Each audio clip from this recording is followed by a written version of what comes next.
أعوذ بالله من الشيطان الرجيم بسم الله الرحمن الرحيم يا أيها المزمل قم الليل إلا قليلا نصفه أو انقص منه قليلا أو زد عليه ورتل القرآن ترتیلا۔ ترجمہ کنزُ ایمان، اللہ کے نام سے شروع جو نہایت مہربان رحم والا۔ اے جھرمٹ مارنے والے، رات میں قیام فرما سوا کچھ رات کے، آدھی رات یا اس سے کچھ کم کرو یا اس پر کچھ بڑھاؤ، اور قرآن خوب ٹھہر ٹھہر کر پڑھو۔ ترجمہ کنزُ العرفان، اے چادر اوڑھنے والے، رات کو تھوڑے سے حصے کے سوا کم کرو، آدھی رات قیام کرو یا اس سے کچھ کم کر لو یا اس پر کچھ اضافہ کر لو، اور قرآن خوب ٹھہر ٹھہر کر پڑھو۔ یا ایھا المزمل، اے چادر اوڑھنے والے۔ اس آیت کے شان نزول کے بارے میں ایک قول یہ ہے کہ وحی نازل ہونے کے ابتدائی زمانے میں سید المرسلین صلی اللہ علیہ وسلم خوف سے اپنے کپڑوں میں لپٹ جاتے تھے۔ ایسی حالت میں حضرت جبریل علیہ السلام نے آپ صلی اللہ علیہ وسلم کو یا ایھا المزمل کہہ کر ندا کی۔ دوسرا قول یہ ہے کہ ایک مرتبہ تاجدار رسالت صلی اللہ علیہ وسلم چادر شریف میں لپٹے ہوئے آرام فرما رہے تھے، اس حالت میں آپ کو ندا کی گئی یا ایھا المزمل۔ اس آیت سے دو باتیں معلوم ہوئی۔ ایک، قرآن پاک میں دیگر انبیاء اکرام علیہم السلام کو ان کے نام شریف سے پکارا گیا، جبکہ سید المرسلین صلی اللہ علیہ وسلم کو ان کی صفات شریف سے ندا کی گئی۔ دو، ندا کے اس انداز سے معلوم ہوا کہ اللہ تعالیٰ کے حبیب صلی اللہ علیہ وسلم کی ہر ادا پیاری ہے۔ قم اللیل الا قلیلا، رات کے تھوڑے سے حصے کے سوا قیام کرو۔ اس آیت اور اس کے بعد والی دو آیات کا خلاصہ یہ ہے کہ اے چادر اوڑھنے والے، میرے پیارے حبیب صلی اللہ علیہ وسلم رات کے تھوڑے حصے میں آرام فرمائیے اور باقی رات نماز اور عبادت کے ساتھ قیام میں گزاریے، اور وہ باقی آدھی رات ہو یا اس سے کچھ کم کر لو یا اس پر کچھ اضافہ کر لو۔ یعنی آپ صلی اللہ علیہ وسلم کو اختیار دیا گیا ہے کہ عبادت خواہ آدھی رات تک کریں یا اس سے کم یعنی تہائی رات تک کریں یا اس سے زیادہ یعنی 2/3 رات تک کرتے رہیں۔ نبی کریم صلی اللہ علیہ وسلم اور آپ کے صحابہ اکرام رضی اللہ تعالی عنہم اسی مقدار کے مطابق رات کو قیام فرماتے، اور ان میں سے جو حضرات یہ بات نہیں جانتے تھے کہ تہائی رات یا آدھی رات یا 2/3 رات کب ہوتی ہے، تو وہ ساری رات قیام میں رہتے اور اس اندیشے سے صبح تک نمازیں پڑھتے رہتے کہ کہیں قیام واجب مقدار سے کم نہ ہو جائے، یہاں تک کہ ان حضرات کے پاؤں سوج جاتے تھے۔ پھر تخفیف ہوئی اور بعض مفسرین کے نزدیک 1 سال کے بعد اسی سورت کے آخری آیت کے اس حصے فَقْرَئُوا مَا تَيَسَّرَ مِنْهُ سے یہ حکم منسوخ ہو گیا، اور بعض مفسرین کے نزدیک 5 نمازوں کی فرضیت سے یہ حکم منسوخ ہو گیا۔ یاد رہے کہ اس آیت میں قیام سے مراد تہجد کی نماز ہے۔ اب رہی یہ بات کہ تہجد کی فرضیت کس لیے منسوخ ہوئی، اس کے بارے میں علامہ علی بن محمد خازن رحمت اللہ تعالی علیہ فرماتے ہیں، اسلام کے ابتدائی دور میں سورہ مزمل کی ان آیات کی وجہ سے تاجدار رسالت صلی اللہ علیہ وسلم پر اور آپ کی امت پر تہجد کی نماز فرض تھی، پھر تخفیف کی گئی اور 5 نمازوں کی فرضیت سے امت کے حق میں تہجد کا وجوب منسوخ ہو گیا اور ان کے لیے تہجد کی نماز ادا کرنا مستحب ہو گیا، جبکہ رسول کریم صلی اللہ علیہ وسلم کے لیے اس کا وجوب باقی رہا۔ اس کی دلیل یہ آیات مبارکہ ہے، وَمِنَ اللَّيْلِ فَتَهَجَّدْ بِهِ نَافِلَةً لَكَ، سورہ بنی اسرائیل آیت نمبر 79۔ ترجمہ، اور رات کے کچھ حصے میں تہجد پڑھو، یہ خاص تمہارے لیے زیادہ ہے، یعنی آپ پر اللہ تعالیٰ نے جو اور عبادات فرض کی ہیں ان کے ساتھ ساتھ مزید تہجد کی نماز پڑھنا بھی خاص آپ کے لیے فرض ہے۔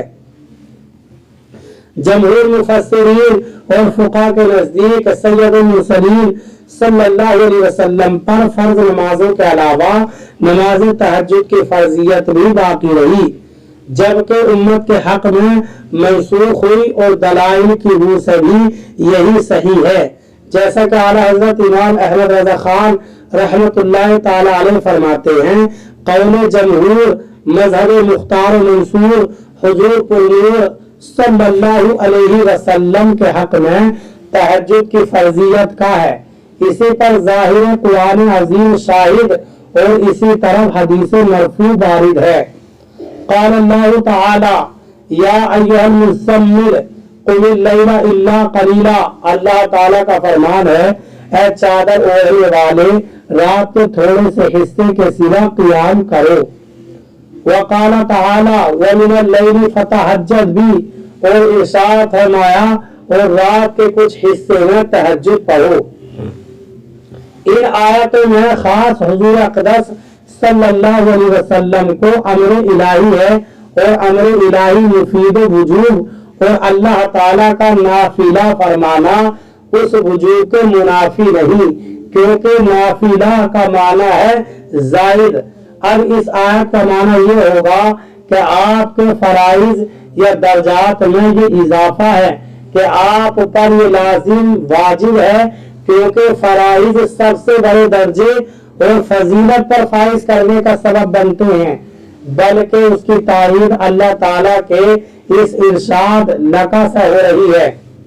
امام ابن حمام فرماتے ہیں کہ بعض اوقات مجبور یعنی حرف جار کاف کے ساتھ مقید کرنا اسی بات کا فائدہ دیتا ہے، یعنی یہ فرائض میں آپ کے لیے اضافہ ہے، کیونکہ متعارف نوافل صرف آپ ہی کے لیے نہیں بلکہ اس میں آپ اور دیگر لوگ مشترک ہیں۔ اور مفتی شریف الحق امجدی رحمت اللہ تعالی علیہ اس مسئلے کی تحقیق کرنے کے بعد فرماتے ہیں، صحیح یہ ہے نماز تہجد حضور اقدس صلی اللہ علیہ وسلم پر نماز پنجگانہ کی فرضیت کے بعد بھی فرض رہی۔ اور مفتی رحیم الدین مرادآبادی رحمت اللہ تعالی علیہ فرماتے ہیں، نماز تہجد سید عالم صلی اللہ علیہ وسلم پر فرض تھی، جمہور کا یہی قول ہے۔ حضور صلی اللہ علیہ وسلم کی امت کے لیے یہ نماز سنت ہے، جبکہ بعض مفسرین کے نزدیک امت کی طرح نبی کریم صلی اللہ علیہ وسلم سے بھی تہجد کی فرضیت منسوخ ہو گئی تھی۔ او زد علی، یا اس پر کچھ اضافہ کر لو۔ صدر الشریعہ مفتی امجد علی اعظمی رحمت اللہ تعالی علیہ فرماتے ہیں، جو شخص 2/3 رات سونا چاہے اور 1/3 عبادت کرنا چاہے تو اسے افضل یہ ہے کہ وہ رات کے پہلے اور آخری تہائی حصے میں سوئے، اور درمیان کے تہائی حصے میں عبادت کرے، اور اگر آدھی رات میں سونا چاہتا ہے اور آدھی رات میں جاگنا تو بعد والی آدھی رات میں عبادت کرنا افضل ہے۔ کہ حضرت ابو ہریرہ رضی اللہ تعالی عنہ سے مروی ہے، حضور پرنور صلی اللہ علیہ وسلم نے ارشاد فرمایا کہ رب عز و جل ہر رات میں جب پچھلی تہائی باقی رہتی ہے، آسمانی دنیا پر خاص تجلی فرماتا ہے اور فرماتا ہے کوئی دعا کرنے والا کہ اس کی دعا قبول کروں، ہے کوئی مانگنے والا کہ اسے دوں، ہے کوئی مغفرت چاہنے والا کہ اس کی بخشش کر دوں۔ اور سب سے بڑھ کر تو حضرت داؤد علیہ السلام کے طریقے کے مطابق نماز ادا کرنا ہے، جیسا کہ حضرت عبداللہ بن عمر رضی اللہ تعالی عنہما سے روایت ہے، حضور اقدس صلی اللہ علیہ وسلم نے ارشاد فرمایا سب نمازوں میں اللہ تعالیٰ کو زیادہ محبوب نماز داؤد ہے کہ وہ آدھی رات سوتے اور تہائی رات عبادت کرتے، پھر چھٹے حصے میں سوتے تھے۔ وَرَتِّلِ الْقُرْآنَ تَرْتِيلًا، اور قرآن خوب ٹھہر ٹھہر کر پڑھو۔ اس کا معنی یہ ہے کہ اطمینان کے ساتھ اس طرح قرآن پڑھو کہ حروف جدا جدا رہے، جن مقامات پر وقف کرنا ہے ان کا اور تمام حرکات اور مدات کی ادائیگی کا خاص خیال رہے۔ آیت کے آخر میں ترتیلا فرما کر اس بات کی تاکید کی جا رہی ہے کہ قرآن پاک کی تلاوت کرنے والے کے لیے ترتیل کے ساتھ تلاوت کرنا انتہائی ضروری ہے۔ حضرت عبداللہ بن عمر رضی اللہ تعالی عنہ سے روایت ہے، نبی اکرم صلی اللہ علیہ وسلم نے ارشاد فرمایا قیامت کے دن قرآن پڑھنے والے سے کہا جائے گا پڑھتا جا اور ترقی کی منازل طے کرتا جا، اور اس طرح ٹھہر کر پڑھ جس طرح دنیا میں ٹھہر ٹھہر کر پڑھتا تھا، جہاں تو آخری آیت پڑھے گا اسی کے پاس تیری منزل ہے۔ یہاں آیت کی مناسبت سے قرآن مجید کی قراءت سے متعلق 4 ضروری احکام ملاحظہ ہوں۔ 1. تجوید قرآن پاک کی آیت متواتر احادیث صحابہ اکرام تابعین اور تمام ائمہ اکرام کے مکمل اجماع کی وجہ سے حق اور واجب اور اللہ تعالیٰ کے دین اور شریعت کا علم ہے۔ اللہ تعالیٰ ارشاد فرماتا ہے وَرَتِّلِ الْقُرْآنَ تَرْتِيلًا، اسے مطلقاً ناحق بتانا کلمہ کفر ہے۔ 2. قرآن پاک کو اتنی تجویز سے پڑھنا فرض عین ہے جس سے حروف صحیح ادا ہوں اور غلط پڑھنے سے بچے۔ 3. جس سے حروف صحیح ادا نہیں ہوتے اس پر واجب ہے کہ حروف صحیح ادا کرنے کی رات دن پوری کوشش کرے، اور اگر نماز میں صحیح پڑھنے والے کی اقتدا کر سکتا ہو تو جہاں تک ممکن ہو اس کی اقتدا کرے۔ یہ وہ آیتیں پڑھیں جن کے حروف صحیح ادا کر سکتا ہو، اور یہ دونوں صورتیں ناممکن ہو تو کوشش کے زمانے میں اس کی اپنی نماز ہو جائے گی، اور اگر کوشش بھی نہیں کرتا تو اس کی خود بھی نماز نہیں ہوگی، دوسرے کی اس کے پیچھے کیا ہوگی۔ آج کل عام لوگ اس میں مبتلا ہیں کہ غلط پڑھتے ہیں اور صحیح پڑھنے کی کوشش نہیں کرتے، ان کی اپنی نمازیں باطل ہیں۔ 4. فرض میں ٹھہر ٹھہر کر قرات کی جائے، تراویح میں متوسط انداز پر، اور رات کے نوافل میں جلد پڑھنے کی اجازت ہے، لیکن ایسا پڑھے کہ سمجھ میں آ سکے، یعنی کم سے کم مد کا جو درجہ قاریوں میں رکھا ہے اس کو ادا کرے، ورنہ حرام ہے، اس لیے کہ ترتیل سے قرآن پڑھنے کا حکم ہے۔ آج کل کے اکثر حفاظ اس طرح پڑھتے ہیں کہ مد کا ادا ہونا تو بڑی بات ہے، یعلمون تعلمون کے سوا کسی لفظ کا پتہ بھی نہیں چلتا ہے، نہ حروف کی تصحیح ہوتی ہے بلکہ جلدی میں لفظ کے لفظ کھا جاتے ہیں، اور اس پر ایک دوسرے سے فخر ہوتا ہے کہ فلاں اس قدر جلد پڑھتا ہے، حالانکہ اس طرح قرآن مجید پڑھنا حرام اور سخت حرام ہے۔ ایک اور مقام پر صدر شریعہ مفتی امجد علی اعظمی رحمت اللہ تعالی علیہ اپنے زمانے کے حفاظ کی حالت بیان کرتے ہوئے فرماتے ہیں، افسوس صد افسوس کہ اس زمانے میں حفاظ کی حالت نہایت ناگفتہ ہے۔ اکثر تو ایسا کرتے ہیں کہ یہ عالمین تعلمین کے سوا کچھ پتہ نہیں چلتا، الفاظ حروف کھا جایا کرتے ہیں۔ جو اچھا پڑھنے والے کہے جاتے ہیں انہیں دیکھیے تو حروف صحیح نہیں ادا کرتے، حمزہ، الف، عین اور زال، زا، زا اور ثا، سین، صاد، تا وغیرہ حروف میں فرق نہیں کرتے، جس سے قطعا نمازیں ہی نہیں ہوتی۔ فقیر کو انہی مصیبتوں کی وجہ سے 3 سال ختم قرآن مجید سننا نہ ملا۔ مولا سبزر مسلمان بھائیوں کو توفیق دے، ما انصر اللہ، یعنی جس طرح اللہ تعالیٰ نے قرآن پاک نازل فرمایا اسی طرح پڑھنے کی کوشش کریں۔ اور فی زمانہ حفاظ کا تو جو حال ہو چکا ہے وہ تو ایک طرف عوام اور مساجد کی انتظامیہ کا حال یہ ہو چکا ہے کہ تراویح کے لیے اس حافظ کو منتخب کرتے ہیں جو قرآن پاک تیزی سے پڑھے اور جتنا جلدی ہو سکے تراویح ختم ہو جائے، اور اس امام کے پیچھے تراویح پڑھتے ہیں جو تجوید کے مطابق قرآن پڑھتا ہے، اس لیے دور بھاگتے ہیں کہ یہ دیر میں تراویح ختم کرے گا۔ اور بعض جگہ تو یوں ہوتا ہے تراویح پڑھانے والے کو مسجد انتظامیہ کی طرف سے ٹائم بتا دیا جاتا ہے کہ اتنے منٹ میں آپ کو تراویح ختم کرنی ہے،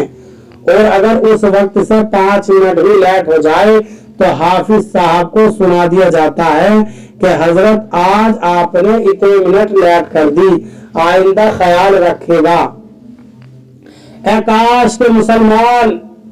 اپنے وقت کا خیال کرنے کی بجائے اپنی نماز کی حفاظت کی فکر کریں۔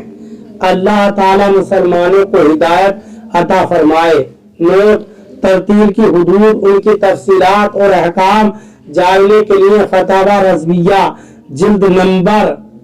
6 صفحہ 275 تا 282 کا مطالعہ کیجیے۔ اللہ تعالی ہمیں صحیح معنی میں قرآن کریم پر عمل کی توفیق عطا فرمائے۔ برادران اسلام، آپ تمامی حضرات سے گزارش کی جاتی ہے